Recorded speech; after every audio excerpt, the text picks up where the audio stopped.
No. Well, I mean, there clearly some things have changed. Thankfully, some things will be the same. So we've seen the relevance, for example, of the IMF over the past 3 years when we've had a series of debt challenges or liquidity challenges in many emerging markets.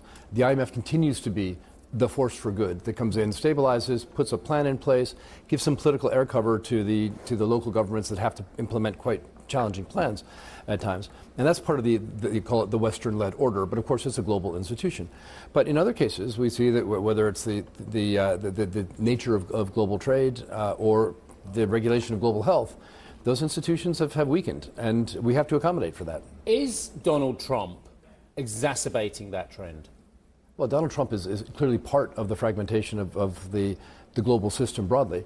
Some would say it's just a repositioning of the power bases in the global system, but it's definitely a bunch of change. And thankfully, change typically generates opportunities.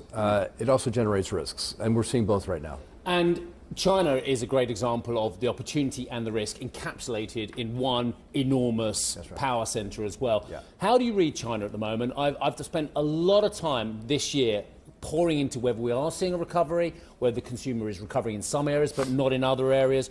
How do you see China and its leadership in some of those markets you're looking at? I think China has been going through one of the great transitions. We call it from old economy to new economy over the past several years. It's been accompanied by a serious property crisis, which is stabilized but hasn't yet significantly improved.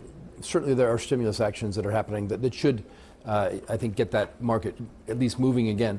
The consumer's been very reluctant to spend, and businesses have been reluctant to invest, both domestic and international. You're seeing the charm offensive. You're seeing the president meeting with the private sector. Yeah. Serious private sector reforms, serious step up in stabilization measures. Has been a significant refinancing of the troublesome local debts at the provincial and municipal level. So these are all part of the program of getting China going again. Let's remember, China grew 5% last year. It's probably going to go 5% this year. This is not a calamity at all. China is still the largest exporter in the world, and exports are growing. So overall, I'm very optimistic about China. I might add Hong Kong as part of China and one of our key home markets. They've both been through a tough time. It feels like they're coming out of it now.